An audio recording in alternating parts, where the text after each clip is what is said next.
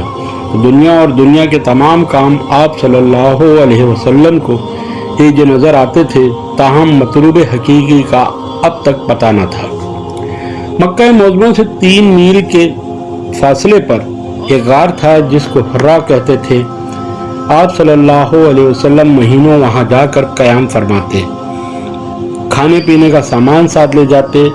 نبوت کا دیباچہ یہ تھا کہ خواب میں آپ صلی اللہ علیہ وسلم پر اسرار منکشف ہونے شروع ہوئے، جو کچھ آپ خواب میں دیکھتے بیانیہ وہی پیش آتا تھا۔ ایک دن جب آپ صلی اللہ علیہ وسلم حزب معمول غار حرا میں عبادت میں مصروف تھے، فرشتہ غیب نظر آیا کہ آپ سے کہا، پر اس خدا کے نام سے جس نے کائنات کو پیدا کیا، جس نے آدمی کو گوشت کے لوتھڑے سے پیدا کیا، پر تیرا خدا کریم ہے، وہ جس نے انسان کو قلم کے ذریعے سے علم سکھایا، وہ جس نے انسان کو وہ باتیں سکھائیں جو اسے معلوم نہ تھی۔ آپ صلی اللہ علیہ وسلم گھر واپس تشریف لائے تو جلال الہی سے لبریز تھے۔ آپ صلی اللہ علیہ وسلم نے حضرت خدیجہ سے تمام واقعہ بیان کیا۔ وہ آپ صلی اللہ علیہ وسلم کو ورقہ بن نوفل کے پاس لے گئیں جو عبری زبان جانتے تھے اور توریت و انجیل کے ماہر تھے۔ انہوں نے حضرت صلی اللہ علیہ وسلم سے واقعے کی کیفیت سنی تو کہا، یہ وہی ناموس ہے جو موسیٰ پر اترا تھا۔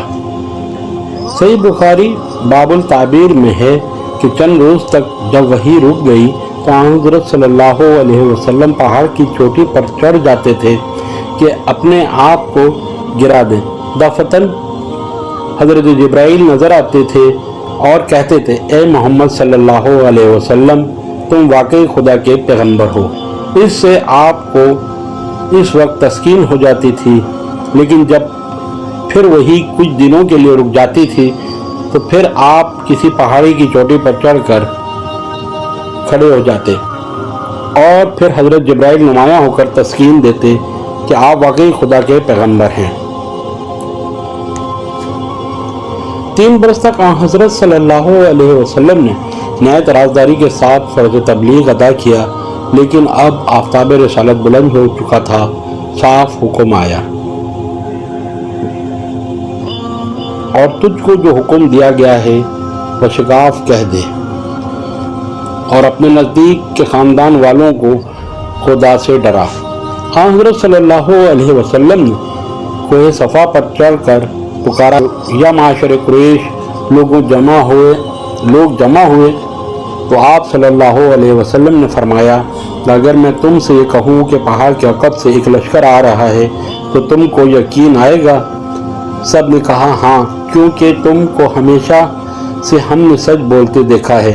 آپ نے فرمایا، تو میں یہ کہتا ہوں کہ اگر تم ایمان نہ لاؤ گے تو تم پر عذاب شدید نازل ہوگا۔ یہ سن کر سب لوگ، جن میں ابو لہب آپ کا چچا بھی تھا، سخت برہم ہو کر چلے گئے۔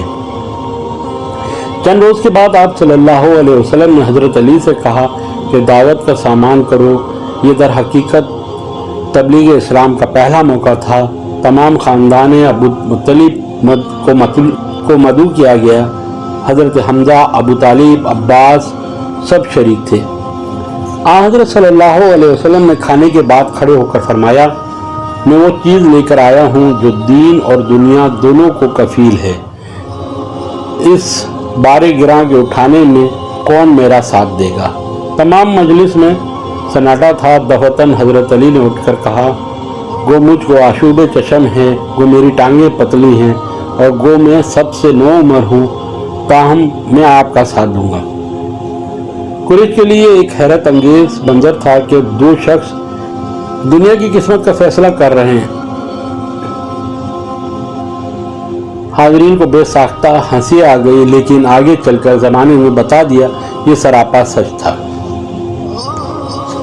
اب مسلمانوں کی ایک متحد بجماعت تیار ہو رہی تھی، جن کی تعداد 40 سے زیادہ تھی۔ آپ صلی اللہ علیہ وسلم نے حرم کعبہ میں جا کر توحید کا اعلان کیا۔ کفار کے نزدیک یہ حرم کی سب سے بڑی توہین تھی، اس لیے دفعتاً ایک ہنگامہ برپا ہو گیا اور ہر طرف سے لوگ آپ صلی اللہ علیہ وسلم پر ٹوٹ پڑے۔ حضرت صلی اللہ علیہ وسلم کے ربیب حضرت حارث بن ابی حالہ کے گھر میں تھے۔ ان کو خبر ہوئی، دوڑے ہوئے آئے اور حضرت صلی اللہ علیہ وسلم کو بچانا چاہا، لیکن ہر طرف ان پر تلواریں پڑی اور وہ شہید ہو گئے۔ اسلام کی راہ میں یہ پہلا خون تھا جس سے زمین رنگین ہوئی۔ اسلام و نصرانیت میں بہت سی باتیں مشترک تھیں، سب سے بڑھ کر کے یہ اس زمانے میں اسلام کا قبلہ بیت المقدس تھا اور مدینہ منورہ میں بھی ایک مدت تک یہی قبلہ رہا۔ ان اسباب سے قریش کو یہ خیال ہوا کہ حضرت صلی اللہ علیہ وسلم عیسائیت قائم کرنا چاہتے ہیں۔ ایک بار سبب قبائل کی خاندانی رقابت تھی۔ قریش میں دو قبیلے نہایت ممتاز حریف یکدگر تھے، بنو ہاشم و بنو امیہ۔ عبد المطلب نے اپنے زدر اور اثر سے بنو ہاشم کا پلہ بھاری کر دیا تھا، لیکن ان کے بعد اس خاندان میں کوئی صاحب اثر نہیں پیدا ہوا۔ ابو طالب دولت مند نہ تھے، عباس دولت مند نہ تھے، لیکن فیاض نہ تھے۔ ابو لہب بد چلن تھا، اس پر بنو امیہ کا اقتدار بڑھتا جاتا تھا۔ حضرت صلی اللہ علیہ وسلم کی نبوت کو خاندان بنو امیہ نے اپنے رقیب ہاشم کی فتح خیال کرتا تھا، اس لیے سب سے زیادہ اسی قبیلے نے حضرت صلی اللہ علیہ وسلم کی مخالفت کی۔ بدر کے سوا باقی تمام لڑائیاں ابو سفیان ہی نے برپا کی اور وہی ان لڑائیوں میں رئیس لشکر رہا۔ عقبہ بن ابی معیط جو سب سے زیادہ حضرت صلی اللہ علیہ وسلم کا دشمن تھا اور جس نے نماز پڑھنے کی حالت میں آپ صلی اللہ علیہ وسلم کے دوش مبارک پر اونٹ کی اوج لا کر ڈالی تھی، امدی تھا۔ بنو امیہ کے بعد جس قبیلے کو بنی ہاشم کی برابری کا دعویٰ تھا وہ بنی مخزوم تھے۔ ولید بن مغیرہ اسی خاندان کا رئیس تھا، اس لیے اس قبیلے نے بھی حضرت صلی اللہ علیہ وسلم کی سخت مخالفت کی۔ ابو جہل کی ایک تقریر سے اس بیان کی پوری تصدیق ہوتی ہے۔ ایک دفعہ اخنس بن شریک ابو جہل کے پاس گیا اور کہا کہ محمد صلی اللہ علیہ وسلم کے متعلق تمہاری کیا رائے ہے؟ ابو جہل نے کہا، ہم اور بنو عبد المناف یعنی آل ہاشم ہمیشہ حریف مقابل رہے، انہوں نے مہمانداریاں کی تو ہم نے بھی کی، انہوں نے خون بہا دیے تو ہم نے بھی دیے، انہوں نے فیاضیاں کی تو ہم نے بھی ان سے بڑھ کر کی، یہاں تک کہ جب ہم ان کے کاندھے سے کاندھا ملایا تو بنو ہاشم پیغمبری کے دعوے دار ہیں، خدا کی قسم ہم اس پیغمبر پر کبھی ایمان نہیں لا سکتے۔ ایک بار سبب یہ تھا کہ قریش میں سخت بد اخلاقیاں پھیلی ہوئی تھیں، بڑے بڑے ارباب اقتدار نہایت ذلیل بد اخلاقیوں کے مرتکب تھے۔ ابو لہب جو خاندان ہاشم میں سب سے زیادہ ممتاز تھا، اس نے حرم محترم کے خزانے سے غزال زری چرا کر بیچ ڈالا تھا۔ اخنس بن شریک جو بنو زہرہ کا حلیف اور روسائے عرب میں شمار کیا جاتا تھا، نمام اور قذاب تھا۔